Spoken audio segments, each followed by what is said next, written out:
Hi hello ನಮಸ್ಕಾರ. ನಾನು ನಿಮ್ಮ ಶಂಶೀರ್ ಬುಡೋಳಿ. ಶ್ರೀಲಂಕಾ ವಿರುದ್ಧದ 3 ಪಂದ್ಯಗಳ 2020 ಸರಣಿಯನ್ನ 3-0 ಅಂತರದಿಂದ ಗೆದ್ದುಕೊಂಡಿರುವ ನಮ್ಮ ಟೀಮ್ ಇಂಡಿಯಾ ಇದೀಗ ಅಷ್ಟೇ ಸಂಖ್ಯೆಯ ಏಕದಿನ ಸರಣಿಗೆ ಸಜ್ಜಾಗಿದೆ. ಉಭಯ ತಂಡಗಳ ನಡುವಿನ ಮೊದಲ ಏಕದಿನ ಪಂದ್ಯ ಕೊಲಂಬೋದಲ್ಲಿ ಆಗಸ್ಟ್ 2ಕ್ಕೆ ನಡೆಯಲಿದೆ.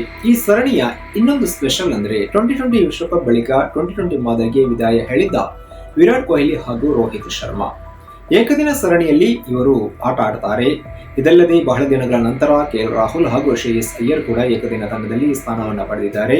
ಹೀಗಾಗಿ ಇವರ ಮೇಲೆ ಸಾಕಷ್ಟು ನಿರೀಕ್ಷೆ ಇರುವಂತದ್ದು, ಜೊತೆಗೆ ಅವರ ಮೇಲೆ ಕೂಡ ಜವಾಬ್ದಾರಿ ಇರುವಂತದ್ದು. ಮತ್ತೊಂದು ವಿಚಾರ ಏನಪ್ಪಾ ಅಂದ್ರೆ, ವರ್ಷಗಳ ಬಳಿಕ ರಿಷಬ್ ಪಂತ್ ಏಕದಿನ ತಂಡದಲ್ಲಿ ಆಡ್ತಾರೆ.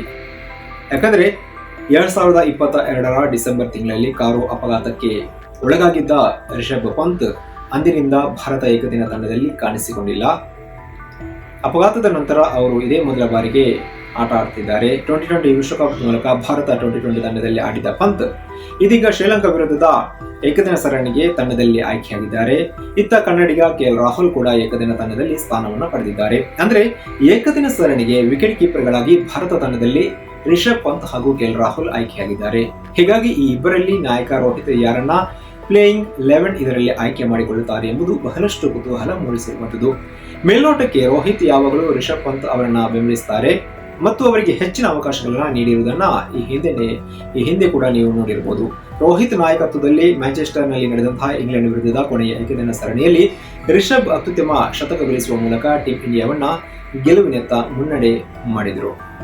ಆದರೆ ಡಿಸೆಂಬರ್ 2022ರಲ್ಲಿ ರಸ್ತೆ ಅಪಘಾತದ ಕಾರಣದಿಂದ ತಂಡದಿಂದ ಹೊರಗುಳಿಯುವ ಮೊದಲು ರಿಷಬ್ ಪಂತ್ ತಮ್ಮ ಕೊನೆಯ 5 ಏಕದಿನ ಇನ್ನಿಂಗ್ಸ್ಗಳಲ್ಲಿ ಶತಕ ಮತ್ತು ಅರ್ಧ ಶತಕವನ್ನು ಗಳಿಸಿದರು. ಇತ್ತೀಚೆಗೆ ಮುಗಿದ 2020 ವಿಶ್ವಕಪ್ನಲ್ಲೂ ಕೂಡ ಪಂತ್ ಕೆಲವು ಸಣ್ಣ ಆದರೆ ಪ್ರಮುಖ ಇನ್ನಿಂಗ್ಸ್ಗಳನ್ನು ಆಡುವ ಮೂಲಕ ತಮ್ಮ ಶಕ್ತಿಯನ್ನ ಅವರು ಪ್ರದರ್ಶನ ಕೂಡ ಮಾಡಿದರು. ಅಲ್ಲದೆ ಈ ಸರಣಿಯ ನಂತರ ಬಾಂಗ್ಲಾದೇಶ ವಿರುದ್ಧದ ಟೆಸ್ಟ್ ಸರಣಿಗೆ ಮುನ್ನ ಬ್ಯಾಟಿಂಗ್ ಅಭ್ಯಾಸದ ದೃಷ್ಟಿಯಿಂದ ಈ ಸರಣಿಯಲ್ಲಿ ಪಂತ್ಗೆ ಅವಕಾಶ ನೀಡುವುದು ಹೆಚ್ಚಾಗಿದೆ ಎಂಬ ಮಾಹಿತಿ ಕೂಡ ಸಿಕ್ಕಿರುವಂಥದ್ದು.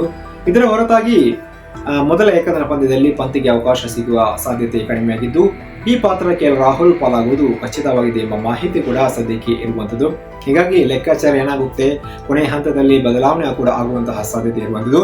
ಯಾಕಂದ್ರೆ ರಾಹುಲ್ ಏಕದಿನ ವಿಶ್ವಕಪ್ನಲ್ಲಿ ವಿಕೆಟ್ ಕೀಪರ್ ಆಗಿ ಉತ್ತಮವಾದಂತಹ ಪ್ರದರ್ಶನ ನೀಡಿದ್ರು. ಮಧ್ಯಮ ಕ್ರಮಾಂಕದಲ್ಲಿ ಬ್ಯಾಟಿಂಗ್ ನಲ್ಲಿ ಕೊಡುಗೆ ನೀಡಿದ್ರು. ಆಸ್ಟ್ರೇಲಿಯಾ ವಿರುದ್ಧದ ಫೈನಲ್ ಪಂದ್ಯದಲ್ಲಿ ರಾಹುಲ್ ತಂಡದ ಪರ ಏಕಾಂಗಿ ಹೋರಾಟವನ್ನ ನೀಡಿದ್ದು ಇದಕ್ಕೆ ಉದಾಹರಣೆಯಾಗಿ ನಾವು ಕೊಡಬಹುದು.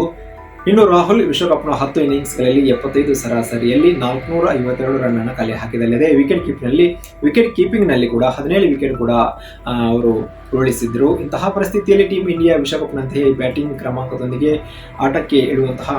ಕಣಕ್ಕಿಳಿಯುವಂತಹ ಮಾಡುವಂತಹ ಸಾಧ್ಯತೆ ಹೆಚ್ಚಿರುವಂಥದ್ದು. ಹೀಗಾಗಿ ಲಂಕಾ ವಿರುದ್ಧ ಯಾರು ವಿಕೆಟ್ ಕೀಪರ್ ಆಗ್ತಾರೆ ಎಂಬುದು ಕ್ರಿಕೆಟ್ ಅಭಿಮಾನಿಗಳಲ್ಲಿ ಮೂಡಿರುವಂಥದ್ದು.